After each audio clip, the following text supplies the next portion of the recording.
Assalamualaikum warahmatullahi wabarakatuh. Selamat pagi, selamat siang, selamat malam, teman-teman mahasiswa, teman-teman pembelajar marketing yang saya banggakan. Pada pertemuan kali ini, tepatnya pada pertemuan ke-8, materi ke-8, setelah kita selesai melakukan satu monitoring di ujian tengah semester atau di UTS, kita lanjut kembali membahas tentang perilaku konsumen. Di mana pada pertemuan yang ke-8 ini atau pertemuan pasca UTS kita akan memulai kembali membahas tentang bagaimana perilaku konsumen, terutama kita lihat dari sikap dan kepuasan konsumen. Saya ulangi, kita akan bahas tentang sikap dan kita akan bicara tentang kepuasan konsumen atau sering kita sebut dengan istilah customer satisfaction. Nah, pembahasan kita pada pertemuan yang ke-8 ini, karena kita bicara tentang sikap sampai nanti kita bicara tentang customer satisfaction atau kita bicara tentang kepuasan konsumen, akan kita konversi di pembahasan tentang customer pet yang pernah kita singgung pada pertemuan-pertemuan sebelumnya. Jadi perlu diingat kembali ketika kita bicara di customer pet, baik customer pet itu di era yang belum terkoneksi atau disebut dengan 4A, sampai dengan customer pet pada era yang sudah terkoneksi atau pernah kita sebut, pernah kita bahas dengan 5A itu kan diawali dari A yang pertama ya. Ketika 4A dan 5A kan mulainya bareng ini. Mulainya bareng, kemudian berawalnya dari A yang pertama adalah awareness. Ya, bagaimana awareness itu ada, bagaimana cara membangun awareness sudah pernah kita bahas pada pertemuan-pertemuan sebelumnya. Setelah konsumen itu aware, setelah konsumen itu ngerti betul tentang produk kita, setelah ngerti betul tentang layanan kita, kan harapannya akan muncul sikap. Nah, kita akan bicara di sini sikap. Ya kan, sikap dari produk yang kita tawarkan, dari jasa yang kita tawarkan. Bagaimana sikapnya atau bagaimana sikap seorang konsumen itu? Apakah dia suka atau tidak suka? Apakah dia bisa menerima produk atau layanan kita? Atau kebalikannya dia nolak produk dan layanan kita? Sampai apakah nanti konsumen itu bersedia menentukan pilihan ke produk layanan kita? Sampai nanti bagaimana konsumen itu bersedia untuk mengadvokasi produk dan layanan kita itu kepada orang lain melalui media atau secara langsung. Ya, itu kalau kita konversi antara pertemuan yang ke-8 ini dengan customer pet ya, baik ke 4A maupun ke 5A. Baik customer pet pada era yang belum terkoneksi dan bagaimana customer pet pada era yang sudah terkoneksi. Nah, tadi di awal sudah kita sampaikan kalau kita bicara tentang sikap. Ya, sikap itu kan akan muncul ketika seseorang itu merespon keberadaan atas satu objek tertentu.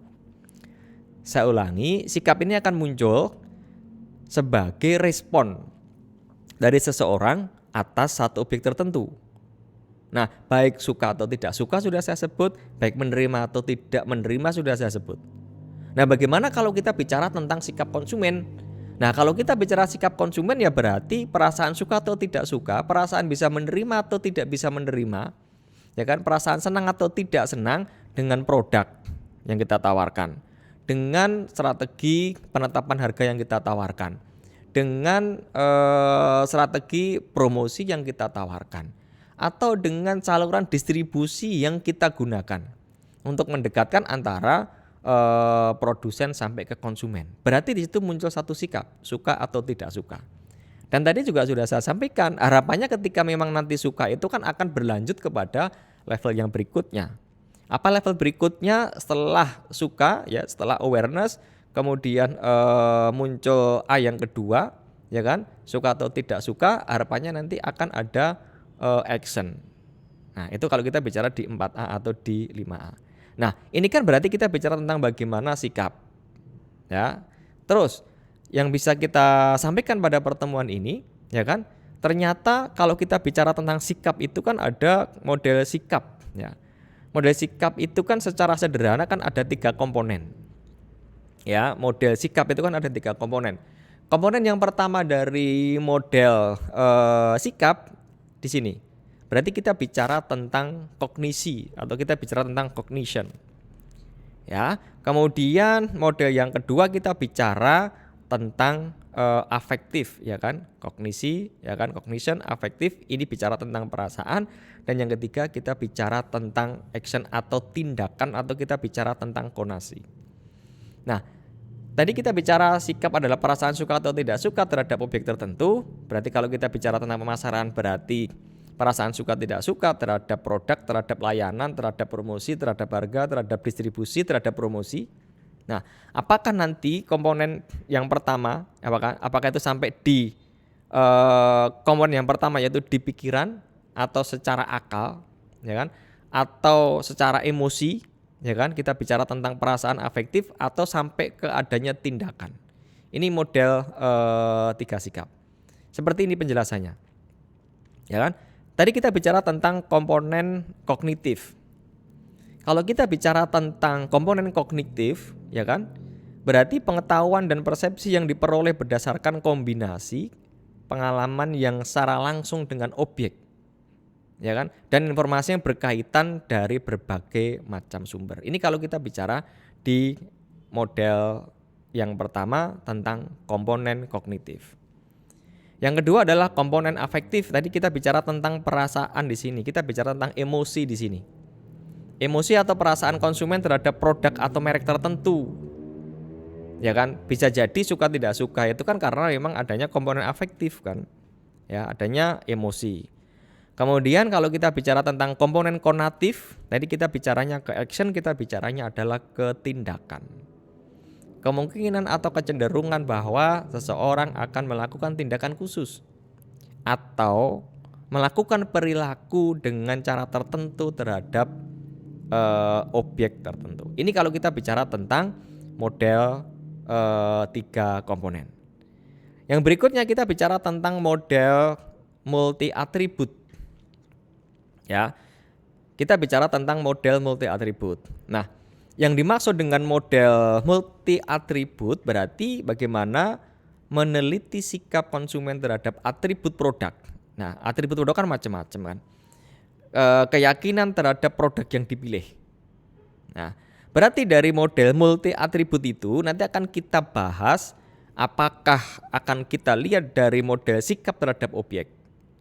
Apakah yang kedua model sikap terhadap perilaku atau terhadap behavior, atau yang ketiga adalah model teori tindakan yang beralasan. Saya ulangi, dari model multi atribut nanti akan kita bicarakan yang pertama dari sisi model sikap terhadap objek, yang kedua kita bahas tentang model sikap terhadap perilaku, dan yang ketiga kita bahas tentang model teori tindakan yang beralasan. Kita bahas satu persatu. Yang pertama, ya kan, dari model multi atribut itu adalah model sikap terhadap objek. Penjelasannya apa? Penjelasannya sikap yang merupakan hasil dari keyakinan konsumen. Ketika konsumen yakin terhadap produk yang dilihatnya, ketika konsumen yakin terhadap layanan yang ditawarkan kepada dirinya, ya kan, atas satu produk, atas satu objek tertentu, dan atribut-atribut yang dimilikinya. Sehingga dari situ akan muncul satu sikap tertentu. Misalkan ada keyakinan, mohon maaf saya kasih contoh, misalkan ada keyakinan, ada konsumen tertentu yang berkeyakinan bahwa produk tertentu itu ketika dikonsumsinya itu akan mengganggu kesehatan. Nah, maka akan muncul satu sikap bahwa dia tidak akan suka dengan produk itu. Ya kan? Contoh yang sangat sederhana yang berikutnya, misalkan ketika teman-teman kita, saudara-saudara kita itu punya keyakinan bahwa makanan tertentu itu haram misalkan. Nah, berarti ketika kita punya keyakinan bahwa produk tertentu atau barang tertentu itu haram, maka akan muncul satu sikap bahwa tidak suka atau tidak bisa menerima itu. Sama dengan layanan, ada layanan tertentu, ya kan, yang ternyata dinilai oleh konsumen tertentu itu, oh layanan model seperti itu ada unsur ribanya misalnya. Nah, maka dari situ menolak model layanan yang ada unsur ribanya. Ini yang pertama, model sikap terhadap objek. Yang kedua adalah model sikap terhadap perilaku. Sikap terhadap perilaku dan tindakan atas sebuah objek, bukannya sikap terhadap objek itu sendiri. Ini bicara tentang perilaku, sudah bicara tentang perilaku. Dan yang ketiga adalah model teori tindakan yang beralasan. Ini merupakan komprehensif atau integrasi antara model sikap terhadap objek dan model sikap terhadap perilaku. Teman-teman pembelajar marketing yang saya banggakan. Nah, coba sekarang kita kasih ilustrasi, sekarang kita kasih contoh bagaimana karakteristik konsumen, ya kan? Consumer karakteristik, attitude atau sikap dan pembelian secara online. Ini mungkin bisa jadi gambaran ketika teman-teman akan bikin model penelitian kan. Bagaimana pengaruh karakteristik konsumen sikap terhadap online shopping misalkan. Nah, kita bisa lihat dari karakteristik konsumennya itu. Karakteristik konsumen itu bisa kita lihat dari consumer demographic. Ya kan? Kita udah pernah bicara nih dari karakteristik consumer demographic itu apa? Karena usia, karena jenis kelamin, karena status dan sebagainya. Kemudian yang kedua adalah consumer purchase preference, ya kan? Yang ketiga adalah bagaimana kita melihat dari karakteristik benefit persepsi, ya kan? Consumer benefit perception. Dan yang keempat, apabila kita lihat customer karakteristiknya itu dari consumer lifestyle. Nah, bagaimana demografi konsumen, bagaimana preferensi pembelian, bagaimana persepsi benefit, bagaimana lifestyle konsumennya itu ya berpengaruh terhadap online shopping. Nah, ini bisa menjadi satu model penelitian yang mungkin akan dikembangkan oleh teman-teman mahasiswa. Nah, berikutnya kita akan bicara tentang apa yang kita hantarkan.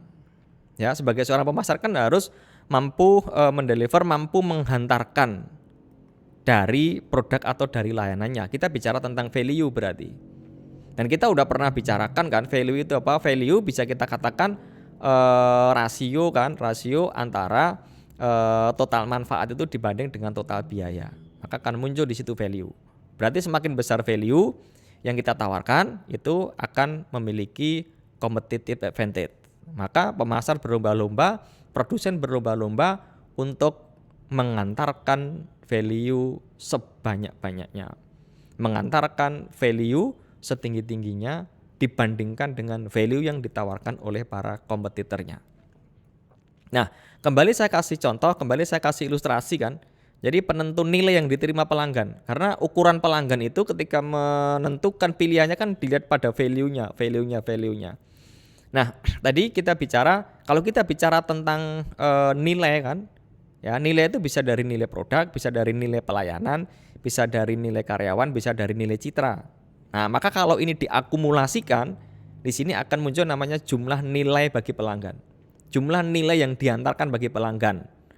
Kemudian apa? Tadi kan saya bicara rasio antara total nilai dibanding dengan total biaya.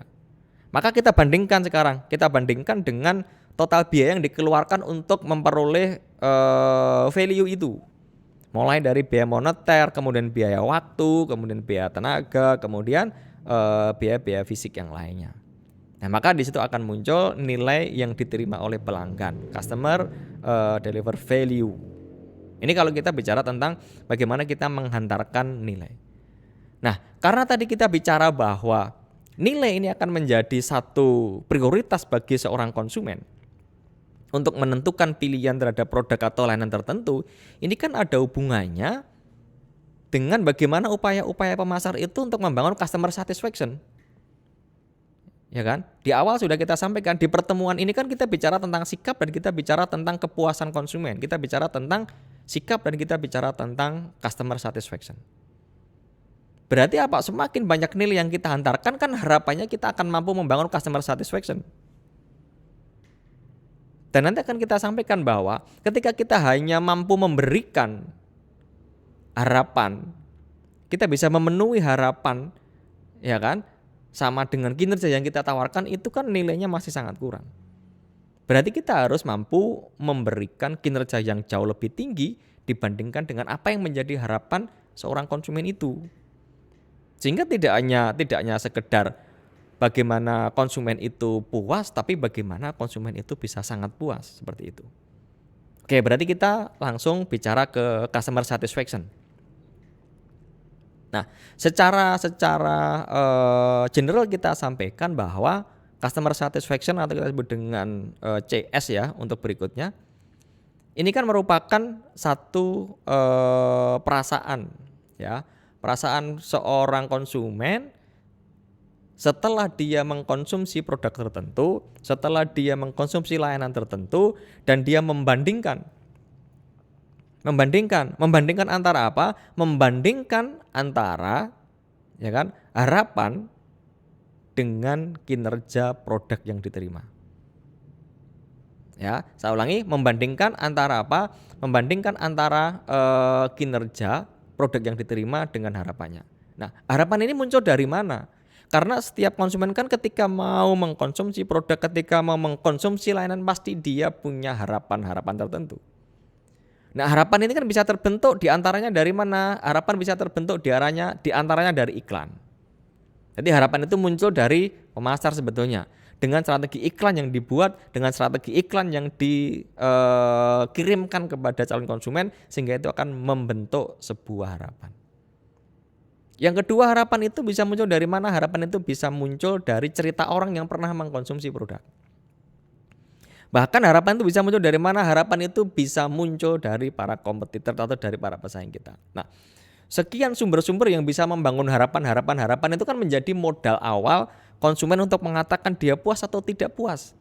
Ini merupakan modal awal bagi seorang konsumen untuk mengatakan apakah dia itu mengalami customer satisfaction atau tidak puas, atau customer unsatisfaction, atau dia tidak puas. Nah, atau kalau saya sederhanakan, pada pertemuan yang sebelumnya udah pernah saya sampaikan, CS itu membandingkan antara K, tadi saya sebut K adalah kinerja, dengan harapan. Ya, dengan harapan. Berarti semakin tinggi kinerja yang kita tawarkan, harapannya nanti CS-nya itu akan semakin tinggi. Dan ini merupakan satu tahapan dalam perilaku konsumen, yaitu apa?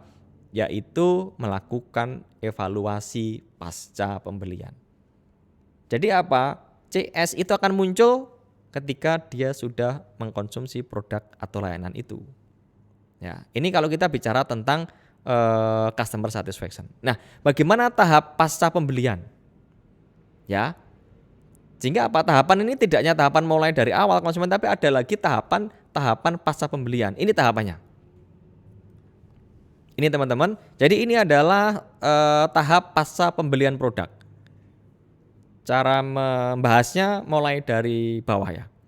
Setelah mengkonsumsi produk, tadi saya sampaikan kan, ini merupakan satu evaluasi pasca pembelian. Maka dimulai dari setelah mengkonsumsi produk, setelah mengkonsumsi layanan, maka akan muncul perasaan puas atau tidak puas. Maka akan muncul perasaan puas atau tidak puas. Tadi sudah kita sebut indikatornya apa ketika puas, indikatornya apa ketika tidak puas. Nah, kemudian ketika sudah mengkonsumsi produk, kemudian perasaan puas atau tidak puas, maka tahapan yang ketiga itu adalah perilaku keluhan konsumen. Cuma yang jadi permasalahan, keluhan itu belum tentu muncul ketika konsumen itu tidak puas. Karena wajar kalau tidak puas muncul keluhan itu wajar. Tapi bisa jadi keluhan itu muncul ketika konsumen itu puas dengan benefit utama yang diterima. Kenapa? Karena satu produk itu ketika mengantarkan benefit utamanya itu bisa membentuk kepuasan, tapi ternyata di aspek yang lainnya itu ada keluhan di situ. Sehingga saya simpulkan bahwa mesti ada perilaku keluhan konsumen. Nanti akan kita bahas. Ya, benefit utamanya akan diterima, dia puas dengan benefit utamanya, tapi dengan benefit yang lainnya itu dia merasa tidak puas. Ya kan? Baru tahapan yang keempat ya, setelah mengkonsumsi produk, kemudian perasaan suka atau tidak suka, puas atau tidak puas, kemudian muncul perilaku keluhan konsumen, kemudian disposisi barang dan pembentukan kesetiaan merek. Di tahap yang terakhir ini kan berarti kita udah bicara tentang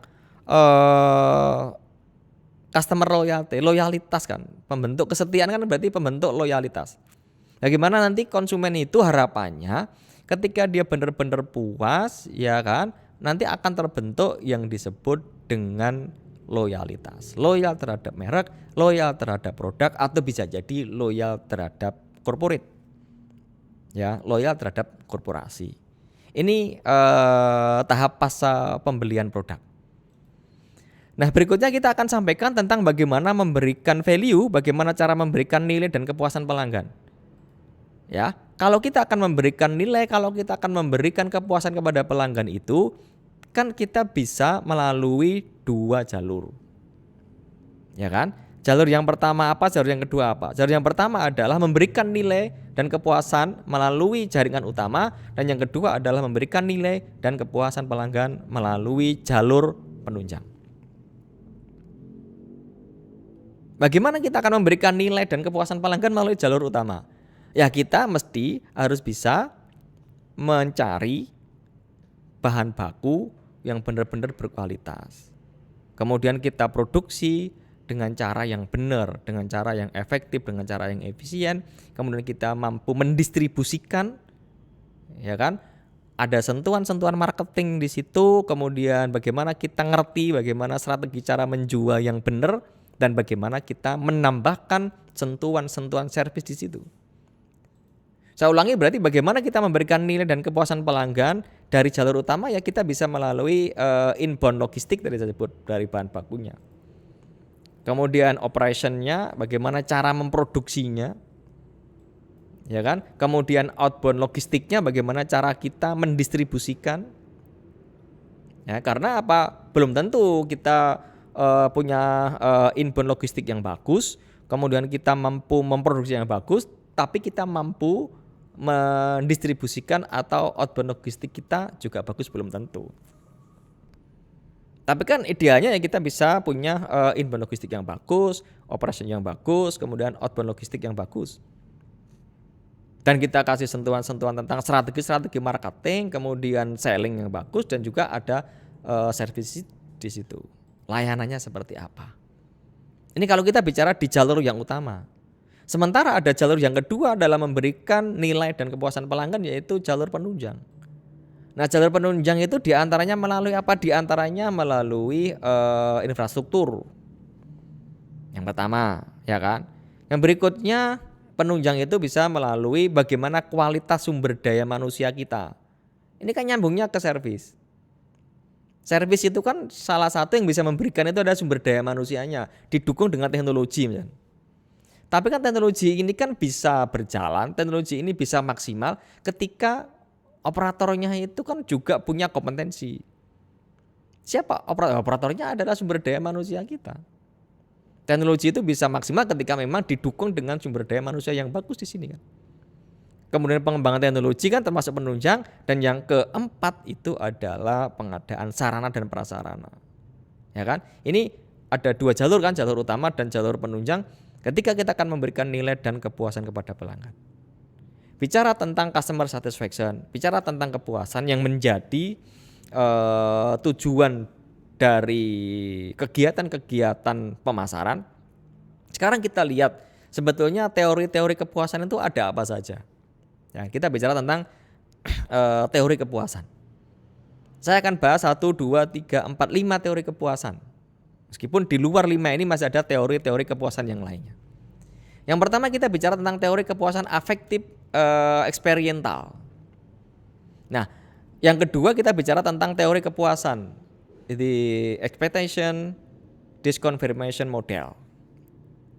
Yang ketiga bicara tentang teori equity atau kita bicara tentang teori keadilan. Yang keempat bicara tentang teori atribusi, kegagalan produk dan kepuasan konsumen. Dan teori yang kelima adalah teori kinerja produk aktual. Kalau kita bicara tentang yang pertama ini, tentang teori kepuasan afektif eksperiental. Nah, kepuasan akan muncul ketika memang kita telah mengkonsumsi satu produk, satu layanan. Ini teori kepuasan afektif eksperiental. Kalau yang kedua, bagaimana tentang teori kepuasan? Ya kan? Atau disebut dengan the expectation disconfirmation model. Ini ilustrasinya. Ya kan? Sebelum yang ketiga nanti kan di keadilan, ya. Ilustrasinya kalau kita bicara tentang teori yang kedua. Ya, teori kedua adalah teori tentang kepuasan. Coba kita kembali ke sini. Saya kasih ilustrasi kayak persneling mobil. Saya kasih ilustrasi persneling mobil yang manual seperti ini. Nah, apa yang disebut dengan positive disconfirmation, apa yang disebut dengan simple confirmation, apa yang disebut dengan negative disconfirmation. Di teori ini kan, di teori kepuasan ini. Nah, positive disconfirmation itu kalau saya ibaratkan dengan persneling manual mobil ini kan, ketika kita membawa gigi persnelingnya itu ke 1, kemudian ke 2, kemudian ke 3, kemudian ke 4, ke 5 itu kan berarti kan positive disconfirmation. Ya, positive disconfirmation. Artinya dia puas dengan layanan, dia merasa suka dengan produk yang dikonsumsinya. Ya. Nah, puas di sini kan indikatornya itu tidak hanya sama dengan. Ya kan? Saya ulangi, positive disconfirmation itu indikatornya ketika K itu lebih besar daripada E. Tadi K kita bicara tentang kinerja, E kita bicara tentang harapan atau ekspektasi. Berarti apa? Skornya itu tidak hanya 0, ya kan? Tapi 1, bisa 2, bisa 3, bisa 4, bisa 5. Maka disebut dengan positive disconfirmation. Nah, kalau kita pengen di situ ya berarti kita tidak hanya cukup memberikan apa yang menjadi harapannya, kita harus di atas, ya kan? Di atas harapan konsumen itu. Kenapa? Karena kalau kita hanya mampu memberikan sama dengan harapan kan berarti bicara tentang simple confirmation. Soalnya kita bicara tentang simple confirmation. Berarti kalau di gambar ini kan berarti di posisi netral. Konsumen itu netral. Dikatakan puas ya tidak, dikatakan tidak puas ya tidak. Karena apa? Ya wajar. Wajar ketika harapannya adalah A kemudian dapat A kan wajar. Jadi biasa-biasa saja, teman. Nah, kalau kita bicara tentang negative disconfirmation itu kan berarti kinerjanya itu jauh di bawah harapan. Atau yang muncul adalah tidak puas. Ini kalau kita bicara di teori yang kedua ya, teori kepuasan atau the expectancy disconfirmation model. Yang ketiga kita bicara tentang teori keadilan. Ini ilustrasinya. Kalau kita bicara tentang teori keadilan itu kan berarti kita mesti membandingkan antara hasil dan masukan. Ya, hasil masukan itu harus sama, maka disebut dengan equity model, maka disebut dengan teori-teori keadilan. Kemudian yang keempat ya, kita bicara tentang teori atribusi, kegagalan produk dan kepuasan konsumen. Ya, setelah keadilan kita bicara di sini yang keempat. Ya. Atau disebut dengan teori atribusi kan. Teori atribusi itu merupakan penjelasan bagaimana konsumen menggunakan kausalitas. Disebut kausalitas kan berarti ada hukum sebab akibat.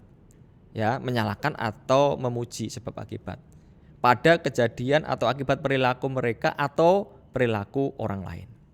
Ini kalau kita bicara tentang teori atribusi. Nah, berarti apa? Dari teori atribusi ini kan kita akan jabarkan ada 3 jenis teori atribusi. Yang pertama adalah atribusi kausal, yang kedua adalah atribusi kontrol, dan yang ketiga adalah atribusi stabilitas. Disebut dengan atribusi kausal, ya kan? Ini akan terjadi, ya kan? Bila terjadi kesalahan, konsumen akan menilai siapa yang patut disalahkan. Ini jenis atribusi yang pertama. Kemudian kalau atribusi kontrol itu konsumen menilai apakah ketidakpuasan itu masih berada pada kontrol pemasar atau tidak. Dan teori atribusi jenis yang ketiga, ya kan, disebut dengan atribusi stabilitas. Konsumen akan memberi penilaian jika mereka tidak puas dengan kinerja atau produk atau perusahaan. Apakah hal ini akan terulang kembali atau tidak? Jika iya, maka intensitas ketidakpuasan yang dirasakan akan semakin tinggi. Ya, ini kalau kita bicara tentang teori atribusi. Nah, berikutnya kita bicara tentang kinerja produk aktual. Ya kan? Maksud dari teori kinerja produk aktual itu, meskipun konsumen sepenuhnya mengharapkan agar satu produk itu berhasil atau mampu memenuhi apa yang menjadi harapannya, mereka masih merasa tidak puas bila produk itu berhasil. Di awal pernah saya singgung kan, ada benefit utama dan ada benefit yang lainnya. Ketika benefit utama itu mampu memberikan efek customer satisfaction, belum tentu benefit yang lainnya itu akan bisa diterima dan mampu membangun customer satisfaction. Ini masuk ke dalam kinerja produk yang aktual.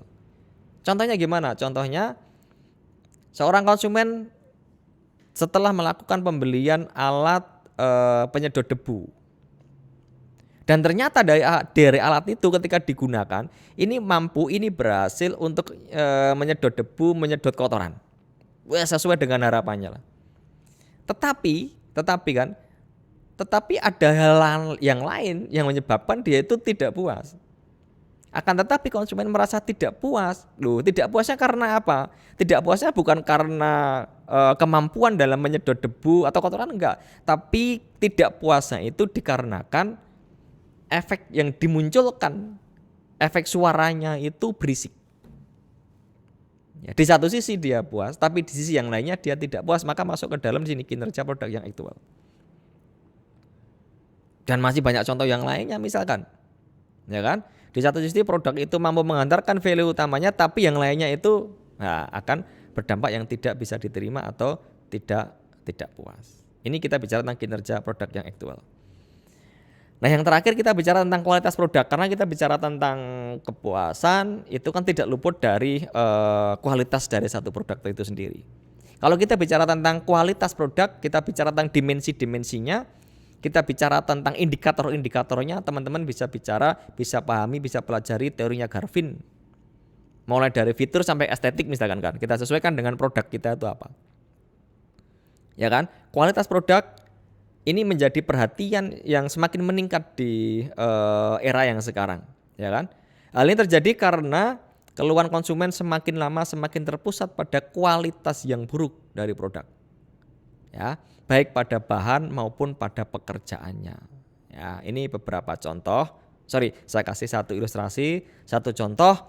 Nanti tugas teman-teman adalah mengembangkan contoh-contoh dari beberapa teori-teori tentang kepuasan yang sudah saya sampaikan. Teman-teman pembelajar yang saya banggakan, ini yang bisa saya sampaikan di pertemuan dan materi yang ke-8, bicara tentang sikap dan bicara tentang customer satisfaction. Mudah-mudahan bermanfaat.